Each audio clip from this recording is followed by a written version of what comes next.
Computer. Perfect. Okay. Let me share my screen and we'll get started. All right, everyone. Welcome to Autism Parenting Secrets. Let me make sure my volume. Got to mess with my volume. Here we go. Welcome to Autism Parenting Secrets, Part 4. Let's jump right into it. So our goal for today is when you are done, you have learned, when you're done with this video and training, you have learned how to be at your best when they're at their worst. Every time, no matter what. This is one of the biggest problems I had, the biggest challenges I faced when it came to my more severe son on the spectrum. He would do some things and ramp up, and just whenever things got really, really out of sort, or I was tired or frustrated or discouraged, or it was the end of the day, sometimes I would lose my patience. And I just didn't really want to do that. I wanted to put myself in the very best state I could be in when things got really hard for him.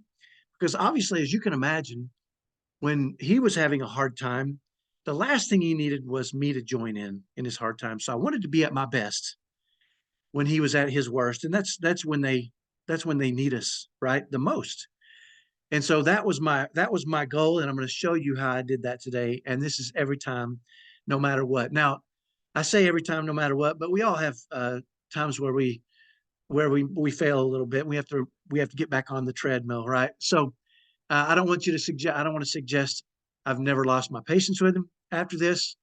I have, but certainly predominantly most of the time I usually am able to keep it.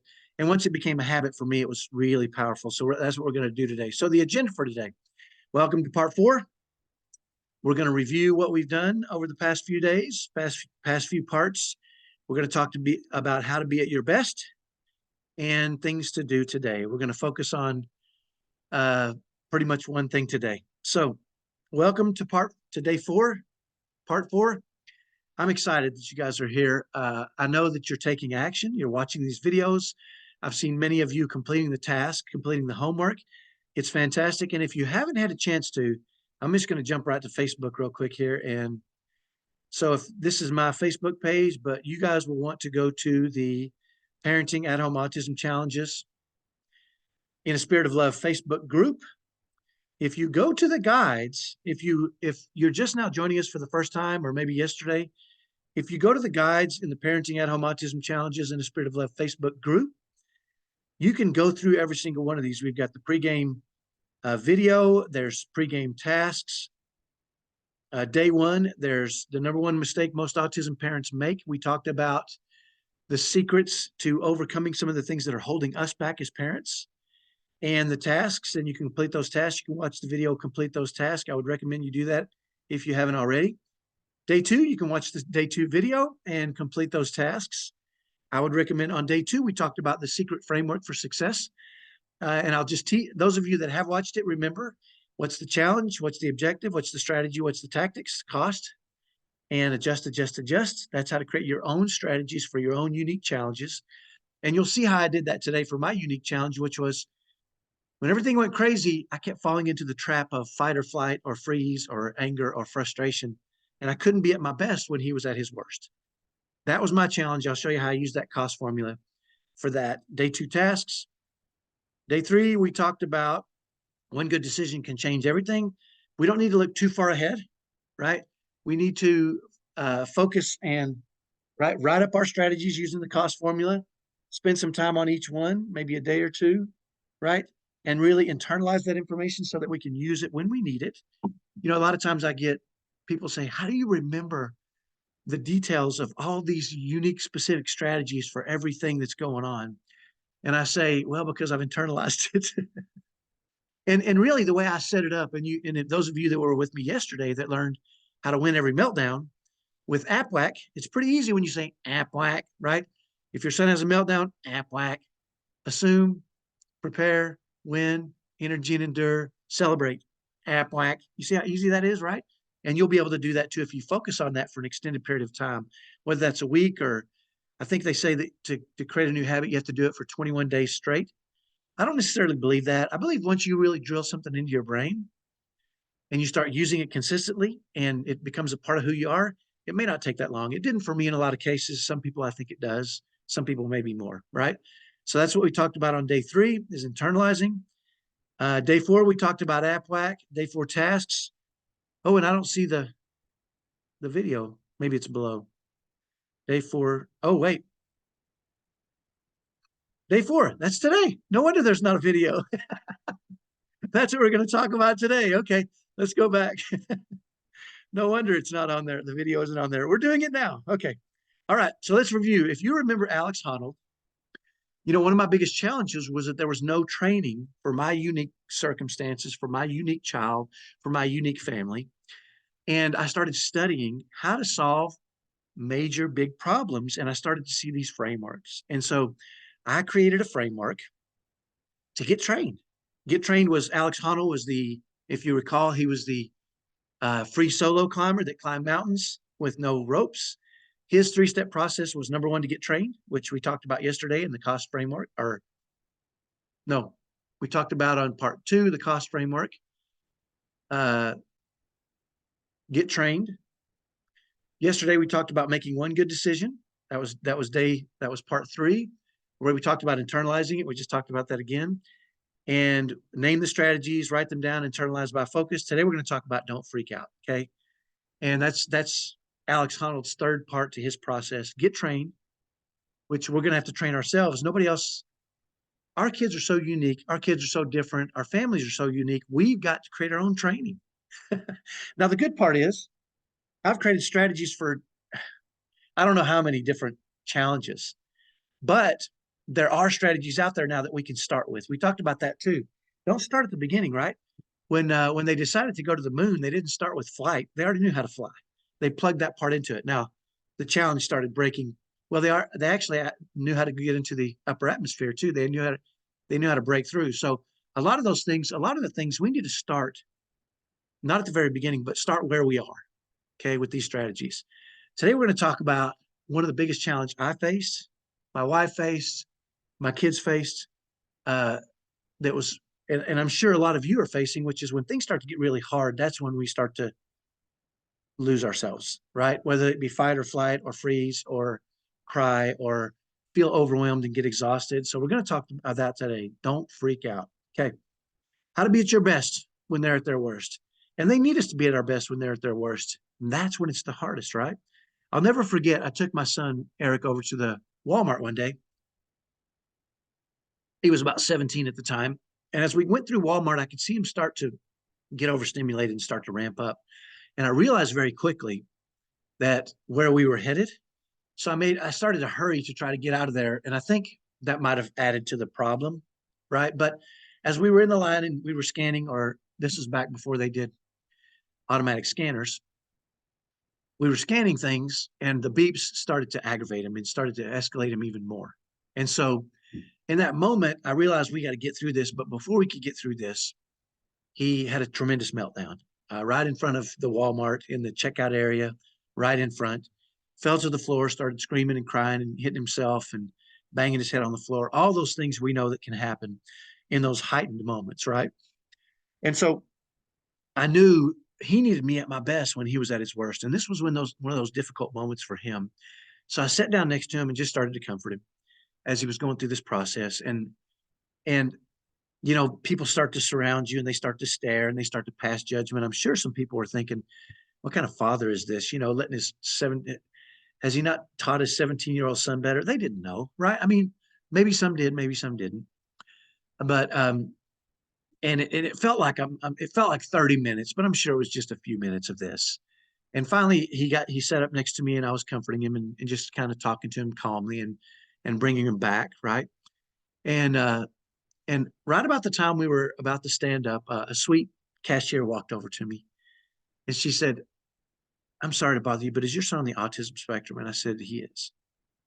And she said, "I'm going to go over there and knock those people out for staring at you." She was really angry. And I said, "Please don't." And she said, "What?" I said, "Please don't do that." I said, "If he sees you go over there in a heightened moment and attack people, he'll think maybe at some point when he becomes older that if he's in a heightened moment, he can attack people. I can't have him learning that from you or me, right? We need to be calm, cool, and collected in those heightened moments. We don't need to join in the storm. We need to calm the storm. We need to be the calm of the storm for them. Now, that's easy to say, not so easy to do, right? And it was interesting because she did then go over to them and kindly explain what was going on. And afterwards, I was able to talk to a few people, and again, that's good awareness, right? That's the kind of awareness we want to spread is awareness in love and kindness and compassion, right? Not fighting people and screaming at people and saying, "Don't you stare at me." No. And I will tell you this, I had done that in the past, and I had seen the results of that, and they weren't good for me or for my son. And so I wasn't really willing to do that anymore in that moment. But that's when it's the hardest, right? When things get really out of control or really overwhelming, or when your kids are coming at you with fists balled up or spit screaming at you or threatening to kill you. Yes, I've experienced all this. That's when it's really hard, right? So, how could I do that? I really need to learn how I could be at my best when they were at their worst. And so that was my challenge. Remember the cost formula challenge? That was my challenge. What was my objective? To be at my best when he was at his worst. Okay. What was the strategy? I'll tell you that right here, right now. Okay. And the tactics I'm going to share with you right now. So I just want to, before I even get into that, I want to tell you what happened before. Before I learned this strategy, when things got out of control, I would join in and it would escalate even more. And you guys know how it is. When you're frustrated, it makes it worse. When you scream and yell, it makes it worse. When you dive in and you try to suppress that uh, or manage that, and it was interesting. I was talking with my son last night. He said something really interesting to me. My oldest typical son, he's almost 30 now, and I wrote it down. I write things down. I hope you do too. He said to me, "I'm not trying to exercise dominion over others. I'm too preoccupied trying to learn to control myself." That's what he said. My 29-year-old son said that to me last night. And it was so profound that I wrote it down. I'm going to post it later. But that's really the key is we shouldn't be trying to exercise dominion over our kids, force them to do anything. We should be exercising dominion and trying to be preoccupied with learning to control our own emotions so that we can model that behavior for them. And once I learned how to do that, escalations, you heard yesterday, APWAC, and hopefully you've had a chance, well, hopefully you haven't had a chance to, hopefully you haven't had to face a meltdown. But if you have, and you APWAC, you know what happens when you approach it in a calm, loving manner, right? It shortens the time of those. You're able to help your kids calm down quicker. You'll start to see that they'll start to model your behavior and calm down quicker too. That was what started to happen after I was able to manage my emotions in those heightened moments. And I realized how I learned how to do it is conditioning. Conditioning is the answer. Okay. I want to share with you how I condition myself, and I'm going to share with you so you can do it too.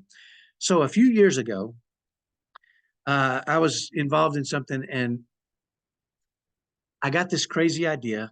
I won't go into detail about how I got it, but I got this crazy idea that I dream a lot and I wake up a lot during the night. And since my wife passed away, I sleep even worse. I don't sleep good at all.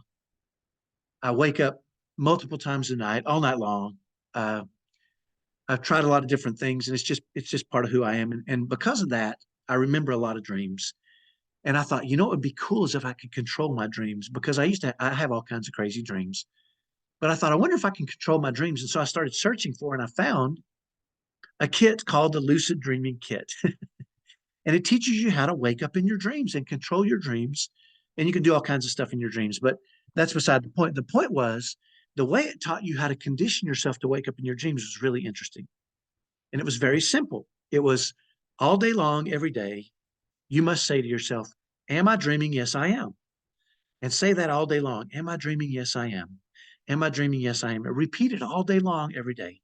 And after a couple of days of this, while you're dreaming, you'll say, "Am I dreaming? Yes, I am." And you'll realize you're dreaming. And the first time you do it, it's real freaky because when you wake up in your dreams, it's freaky. And you open your eyes because it freaks you out. But after that, you start to learn to control your dreams and you can do all kinds of stuff in your dreams anyway by controlling them. But I thought if I use that same formula to condition myself to be at my best when they're at their worst, that would be really helpful. So I came up with an acronym called What Am I Thinking? WAIT. What am I thinking? Okay. And what I decided to do is because I knew that thoughts become actions and actions become habits and habits become your character. I wanted my thoughts to lead me into the right actions, managing myself when things got really hard, being at my calmest and nicest and most patient and most loving when things were at their worst. And I wanted that my thoughts to lead me to that action and that action to become a habit and that habit become my character. That's what I wanted. That was my challenge was I couldn't do it.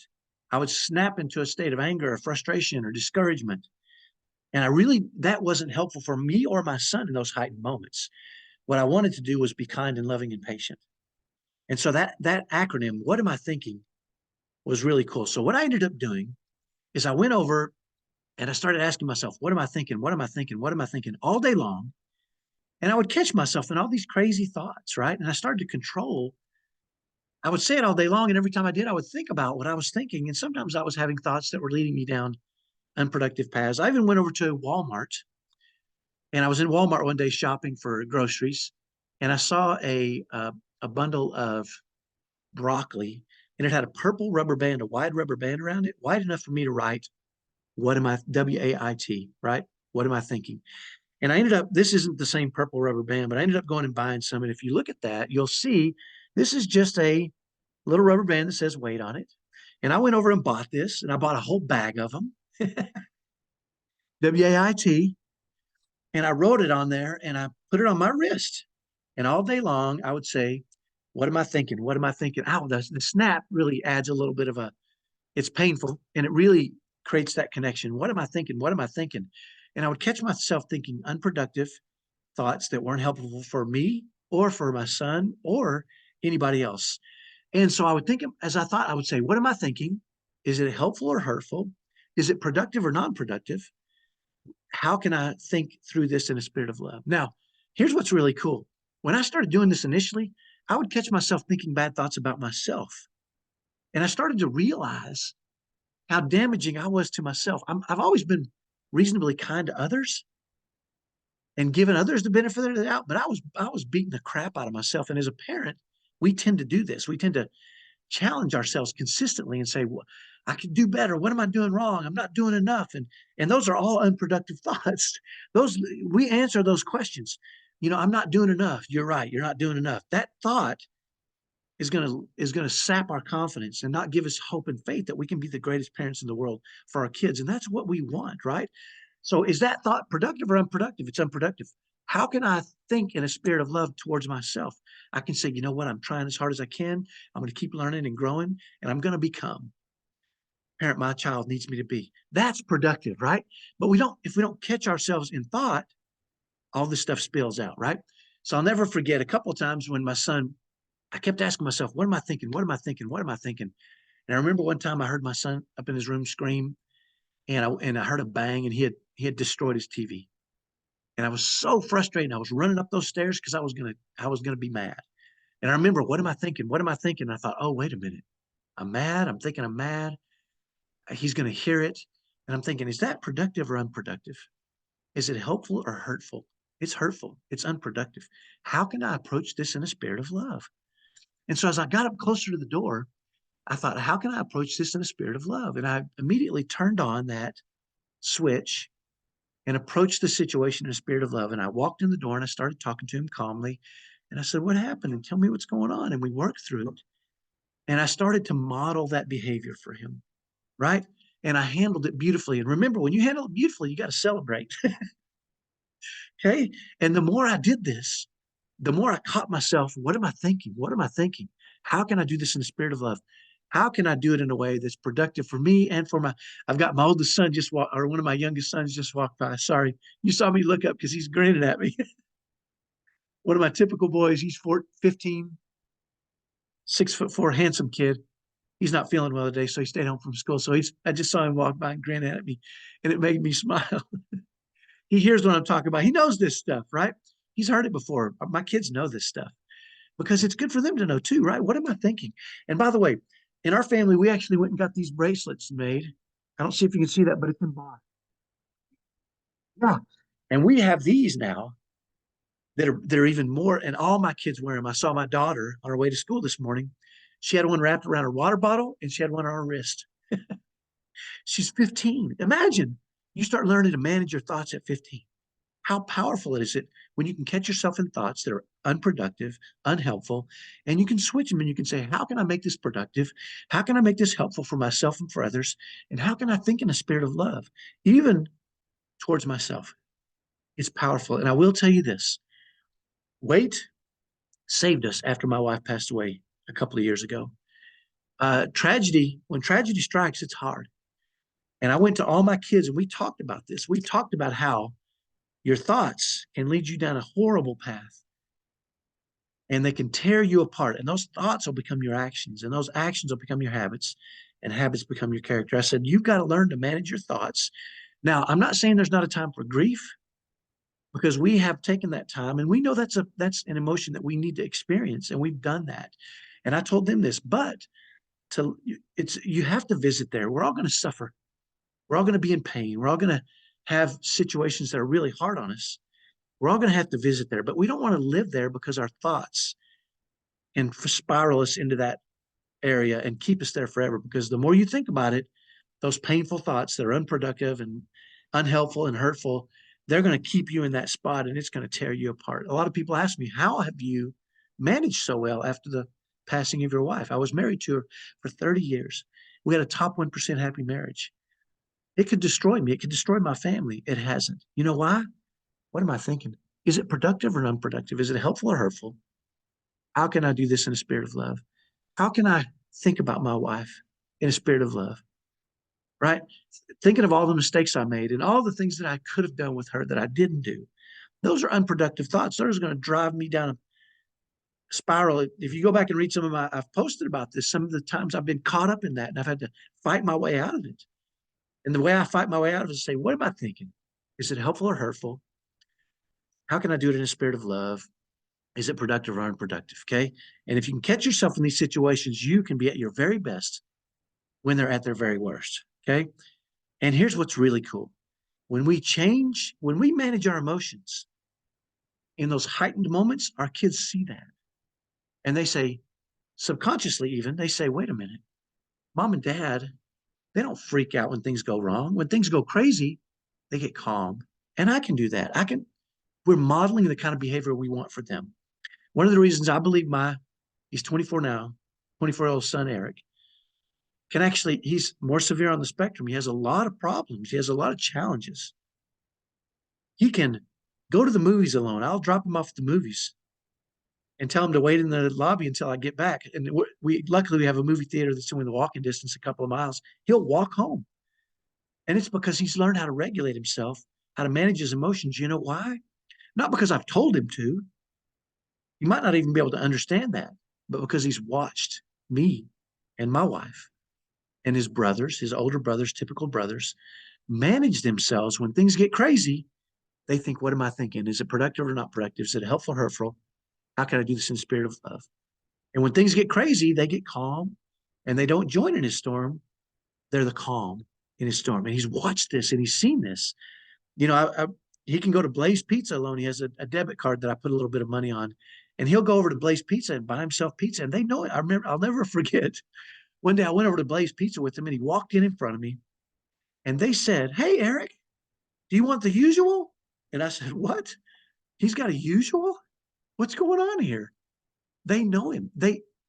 People these days are very observant, and they identified pretty quickly what was going on with Eric. And I watched him go through this line, and they were so kind and patient and loving. They got him through, and he put his debit card in and he paid. And I had to know. I said, you guys know Eric? And they said, yeah, he comes in here all the time.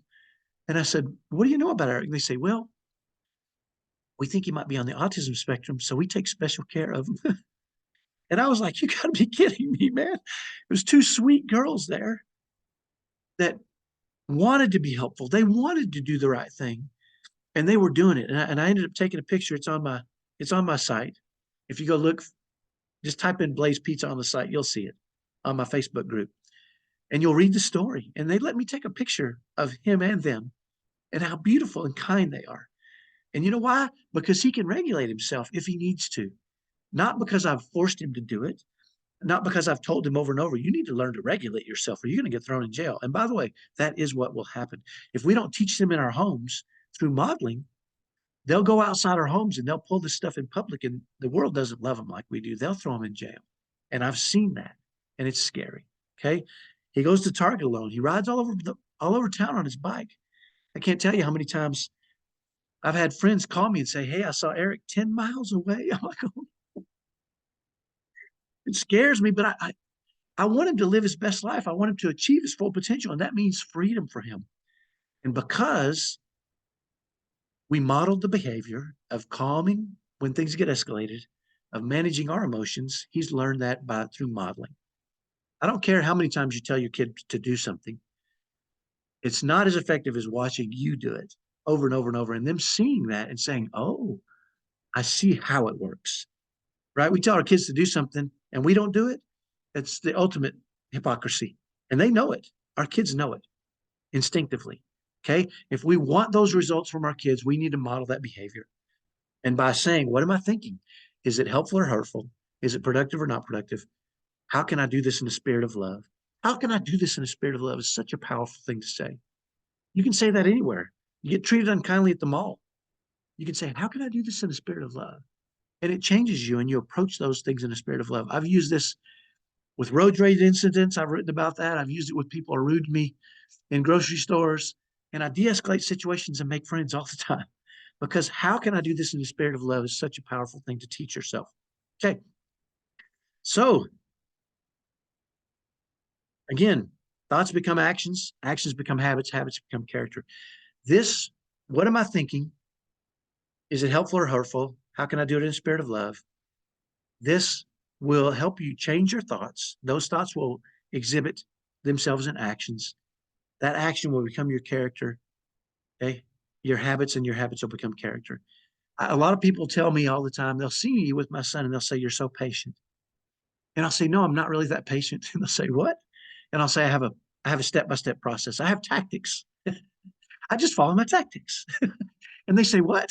And I say, "Yeah. And if you were with me yesterday in part 3, you saw I have tactics for winning every meltdown. I'm not super patient. I just follow my tactics." That's what I mean by going into things with a plan. For every challenge you face in your home with your kids on the spectrum, if you make a plan and follow your plan, and it starts with, "I'm going to do this in the spirit of love. I'm going to put myself in a state of love," right? It doesn't, a lot of times it doesn't matter what the tactics are after that. That's that feeling of you loving on your kids, even when things are tough, when they need you, when they're challenging you, when they're spit screaming at you, when they come at you with their fist balled up, which is a hard thing to do, but I've done it. When they're defiant, when they're, you're exhausted because you can't get them potty trained. But if you approach it in a spirit of love, it changes the dynamics of everything. Okay. How can I do it in a spirit of love? And it's a tremendously powerful way. One of the things I think people struggle with is they don't know, is it autism or is it bad behavior? Well, here's the beautiful thing. If it's challenging behavior, whether it's autism or bad behavior, if done in a spirit of love, you can discipline, you can address these things, you can teach them how to do things the right way. It doesn't matter if it's a meltdown, overstimulation, or it's bad behavior. And don't fool yourself. Our kids are capable of bad behavior just to get what they want. Let's not. This is a big problem I have. Way too many people say, "Hey, that meltdown is not bad behavior." Sometimes it is. We got to stop that. Sometimes kids behave bad. Just because our kids are on the spectrum doesn't mean they don't behave bad. They do. All kids do. It's not because they're bad. It's because they're kids. All kids do that. And what a dynamic difference it is now for me and all my kids. I have a wonderful relationship with every single one of my kids because I use this on every single kid. If I have a challenge with my typical son, I say, "What am I thinking?" Just the other night, he got behind in school and he came home and I saw it and we talked about it and I was ticked. And I said, "What am I thinking? What am I thinking?" I'm thinking I'm ticked. He should know better. He's gotten himself in a bad situation. He's going to have to work like crazy and I'm going to have to work like crazy too. And I thought, what am I thinking? What am I thinking? I was thinking that was going to spiral me into anger and frustration. I said, "Is that helpful or hurtful?" You know what? It's hurtful for him. It's hurtful for me. It's unproductive for me and for him. How can I do this in the spirit of love? So we sat down and we talked about it. And I said, let me help you. I'm going to help him anyway. And if I do it in a spirit of love and he sees that, he'll come to me sooner when he has those challenges and we can focus on it and get it through it. Right. And he knows that now. He knows that. And we got through it. We had fun. We made it fun. And he was able to get through it and restore where he needed to be. Right. And think about the relationships we're building when we do that, as opposed to screaming and yelling at our kids for getting behind in school. It's not productive. It's hurtful for you. It hurt when you exhibit anger and frustration and bitterness, and that becomes a part of who you are. That becomes your character. All too often we look online and we see these parents they're bitter, they're angry, they're frustrated with the world. And don't think for 1 second that that doesn't bleed into your kids. It does. You can't turn that off and come into your home and be a different person. You've got to exhibit that love everywhere. And that is what this will help you do. How can I do it in a spirit of love? Next time you go to the DMV to get your license, it's always frustrating, especially in big cities. How can I do it in a spirit of love? Go in there with kindness in your heart and talk sweet to people. Watch what happens. I get treated so great everywhere I go. And it's because I try to treat people in a spirit of love, do things in a spirit of love. It's so powerful. Okay, what to do now? That's it. Wait, what am I thinking? Use this. Go get yourself a rubber band. Go steal one off the broccoli if you need to. It's purple. Almost every single broccoli wrapper has one on it. I saw one just the other day at Walmart, so I know they're still doing it. This is 10 years ago. I've been using this, right? So powerful. So your homework for today, here we go. Let's go to day 4, the day 4 tasks. Right, we click on it. Day 4 homework. After you watch day 4, you have, if you're watching this, how will wait help you immediately? What am I thinking? Right? Will you focus on this one strategy for an entire week? Write this out. What am I thinking? Write it on a piece of paper. Go get the rubber band. Put it everywhere all over your house. Internalize this strategy. What am I thinking? What am I thinking? What am I thinking? Is it helpful or hurtful? Is it productive or non-productive? How can I do it in a spirit of love? If you will do that, you will see beautiful results. You'll feel better. You'll feel calmer. You won't join in the chaos. You'll be the calm in their storm. That's what our kids need from us. They need us to be the calm in their storm. And the worksheet is right here. If you click on that, there's the worksheet. Day 4, best thing so far about this event. What will you implement immediately? Are you committed to lowering stress in your home, becoming and feeling like the best parent you can be for your kids moving forward? Setting yourself, your kids on the spectrum, and your whole family up for a future of joy and happiness. I was committed. I had to learn the process that I'm teaching you in these past 4 parts. Tomorrow, we're going to be talking about your plan moving forward. I'm excited that I've been able to share this with you. So do that. Also, by the way, that's the same thing that's in your day 4 this is the guide, the Autism Parenting Secrets workbook. If you registered online, you would have gotten a copy of this. If you don't, go back and register. You can still do that. I don't care. And you'll get this entire thing, day 3, day 4. Okay. So do the homework. Please do the homework. Please do the homework. What do we got here? We got yeah. All right. Please do the homework. Again, this is not about you learning more information. Okay. This program is not about you learning information. It's about you applying it. Okay. Hopefully you've printed off a cost worksheet. You've filled it out. Hey, I'll give you an extra gift if you send it to me. If you fill out a cost worksheet with your biggest challenge and you send it to me, whether it be email or on Facebook in the Facebook group, whatever the case may be, send it to me and I'll come up with a free gift for you. You know what? I just finished a new book, Autism Parenting Secrets. I'll send you a copy of that in a PDF so you can read it anytime on your phone or on your computer. Okay. I'll do that. Send it to me and let me see it. So, and I have a big ask. Share what you've learned. Go on the Solving at Home Autism Challenges Facebook group and share. And by the way, if you're not in our group, you just want to do it on the Facebook page, I don't think you can do that. Join our group and share what kind of reservations you had when the event first started and how you feel now. Okay. I know everybody's promising you they can help you, and I understand that. But this isn't about you or me learning new information or reading a book or going to a presentation. This is about applying the things we've learned. Okay. Right. Okay. Go back and watch all the videos on part 1. We talked about the secrets that are holding you back. Okay. We talked about that. Part 2 is the cost worksheet, how to create your own strategies so that when things go wrong, you can apply the tactics. You don't have to think. Write them down. You don't have to think about what am I going to do now that my kid is cursing at me. It should only happen once before you should pull out that cost worksheet. Write it up. What's the challenge? My kid is cursing at me. What's my long-term objective? What's my strategy? What's my tactics? The next time your kid curses at you, go into tactics. First tactic, how can I do this in the spirit of love? Right? And then you start following those steps. Every time your kids will get consistent, they'll see you be loving even in those hard moments. Right? Okay. Print off those worksheets, put them in a workbook, internalize them for a week, work on those things every day. Think about it, work about it. Okay. And that was part 3. Part 4 today. What am I thinking? Okay. Catch yourself in those moments, thinking bad thoughts, thinking angry thoughts, thinking, being bitter or angry. That's going to bleed into your kids. We don't want that. Catch yourself. And if it's hurtful or unproductive, change it and say, how can I do this in the spirit of love? And change those thoughts. How can I have these thoughts and formulate them in a spirit of love? And that'll change you. It'll change your kid. When we change our patterns, our kids change their patterns. And again, I think on the worksheet, the 3 pillars of success, every strategy, right? I'm always going to do what's best for my son or my child on the spectrum, long term, even if it's hard. I'm always going to do what's best for my family, long term, even if it's hard. And I'm always going to do it in a spirit of love, especially when it's hard. That's really where weight helps you. Because if you can put yourself in a spirit of love, in a state of love, as you face those big challenges, it'll change you.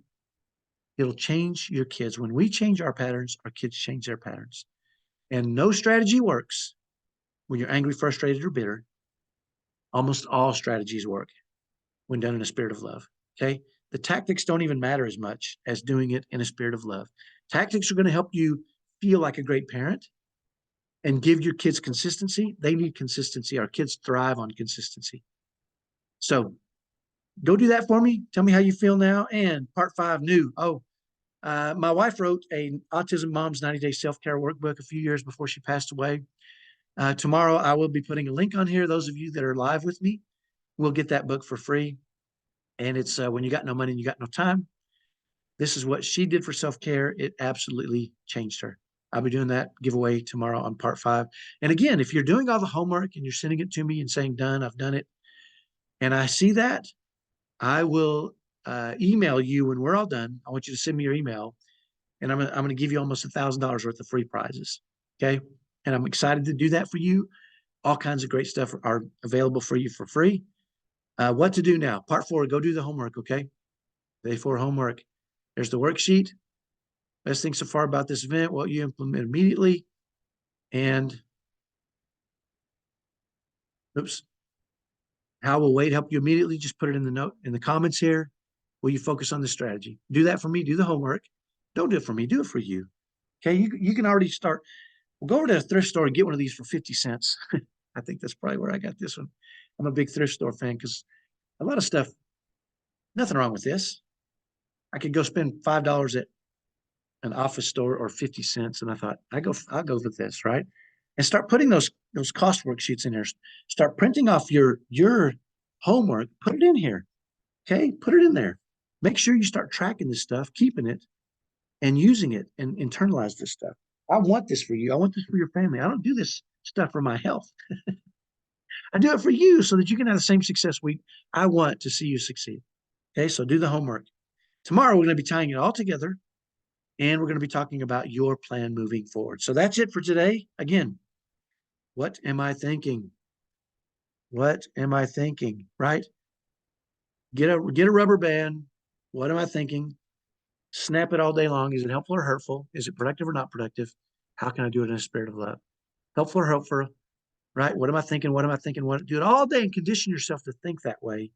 You'll catch yourself thinking a lot of stuff that's not helpful, that's not productive, and you can switch it immediately. Okay, thoughts become actions, actions become habits, habits become your character. Our character needs to be the very best person we can be for our kids on the spectrum. They need that from us. They deserve that from us. And we need to be willing to work at it. And I can tell if you're watching this, you are. I'm excited. Tell me about your results. I can't wait to hear it. And I'll talk to you next time. Let me unshare here and have a great afternoon. We'll talk to you tomorrow. Bye-bye.